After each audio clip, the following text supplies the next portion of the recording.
Hey, my name is Robert. Welcome back to Fight Pics. This is episode 16, and today I am going to be covering the rematch between two very talented and good super lightweight fighters, Keyshawn Davis versus Nahir Albright 2.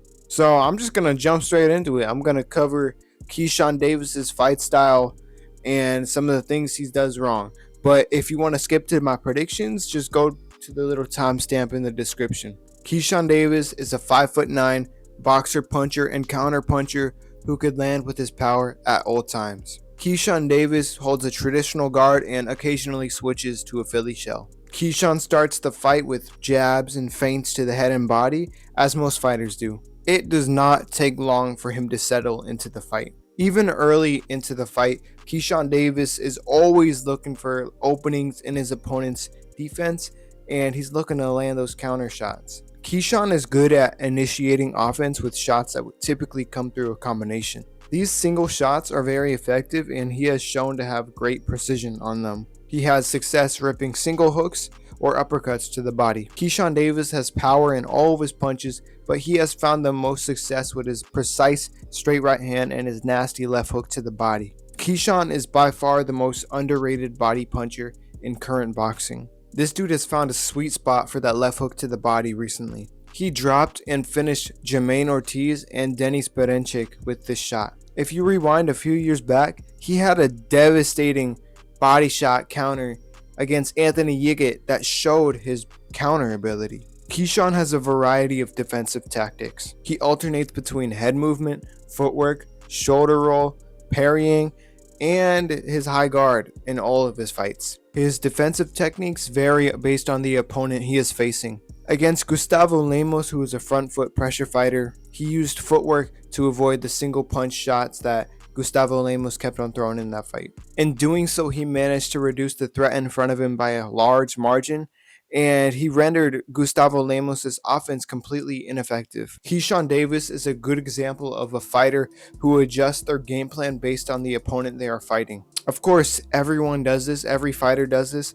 but Keyshawn Davis changes his fight style as well. Against Miguel Madueño and Gustavo Lemos, Keyshawn Davis primarily fought as a counterpuncher and nullified the pressure fighter's offense. Against Berenchyk, Keyshawn didn't respect his power at all and was looking to deal damage early on in that fight. Against Ortiz, he fought with more caution, but he still needed to deal damage in that fight, so he fought with a boxer-puncher game plan. Keyshawn utilizes foot feints a lot in his game. He did this in his fight against Denis Berenchyk, who was very jumpy as a result.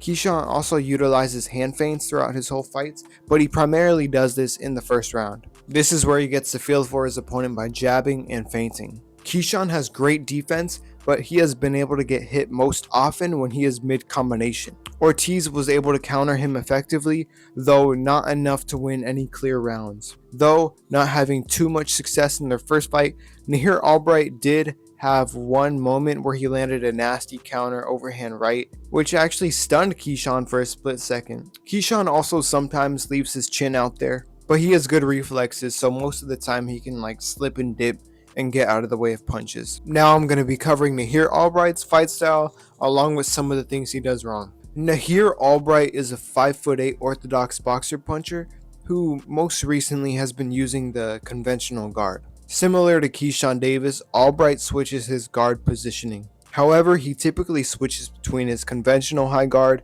and his Philly shell. He does use a traditional guard every now and then, but it is mostly to establish range and pawing with his jab, as most fighters do. Albright has good punch variety and seems to find most success with straight rights and his left hooks. He has a solid jab as well that he uses to set up his combinations in the mid-range. He can also land good single shots to the body from the outside. His straight right to the body is solid, and he has the ability to land hooks from this range as well. Albright uses catch and shoot counters in his fights, and he has been very successful with them so far in his career. He will take punches on the guard or use his shoulder roll to deflect punches and then come back with shots of his own. Albright leads with his right hand a lot, and this is whether it is a straight right hand or a looping right hand. He is pretty accurate with these shots, but he does occasionally throw them pretty wildly. When he does throw these shots wildly, as expected, he leaves himself open for counters.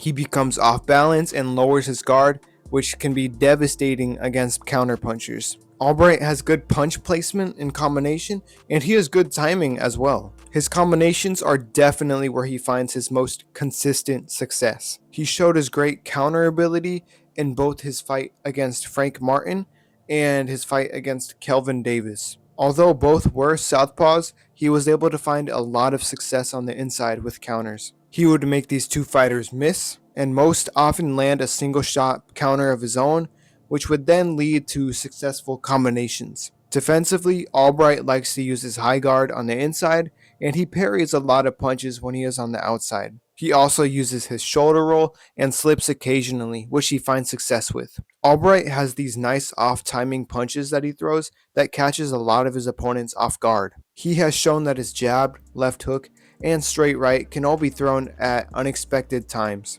Albright has shown a good chin so far in his career, but he did get stunned in his fight against Frank Martin and actually in his fight against Keyshawn Davis. Okay, finally, now I'm going to be covering my predictions and also the fight specifics. When watching Keyshawn and Albright's first fight together, the first thing I noticed was how they both fought. Unlike his much more aggressive approach in his recent fights, Nahir Albright opted to box in the first fight against Keyshawn Davis. Both guys have improved since that fight. Nahir Albright has matured and become more aggressive and willing to engage, while Keyshawn has become more sharp and dangerous. Albright in their first fight was getting countered a lot as he made his way on the inside, and this is because he would often lunge into range and telegraph his offense. Keyshawn Davis was sharp and quick enough to make him pay in these instances. Nahir Albright still fights like this. He still lunges in with looping or straight punches, and Keyshawn has gotten much better at his single and multi-punch counters since this fight.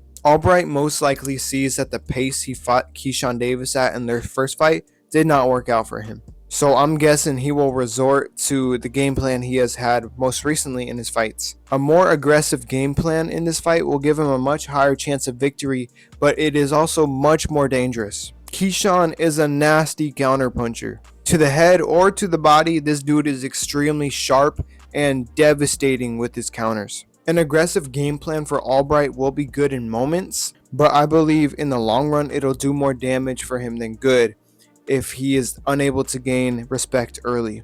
We know Keyshawn Davis breaks down fighters over the stretch, and I can already imagine it happening for this fight. Nahir Albright has already been outclassed by Keyshawn Davis before. I don't think the rematch is going to be any different in that aspect. However, this time around, I feel like Keyshawn will find that stoppage in the mid-rounds. Albright is a solid fighter, but the previous fight showed me that they are on two different levels. That being said, I am picking Keyshawn Davis to stop Nahir Albright in the 7th round. Let me know who y'all got. Thank you guys for watching. This was another good breakdown. Regardless of their records, it's going to be a good fight because of the beef they got going on. You know, Keyshawn tried to fight him after his last fight against Kelvin. You know, Keyshawn tried to fight Nahir Albright after Nahir Albright beat his brother, so that was interesting.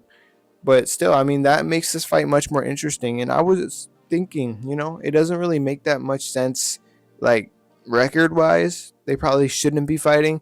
But because there's that beef, it makes it that much more interesting. And I'm really looking forward to it. Let me know who y'all got in the comments. Thank you guys for watching. See y'all next time.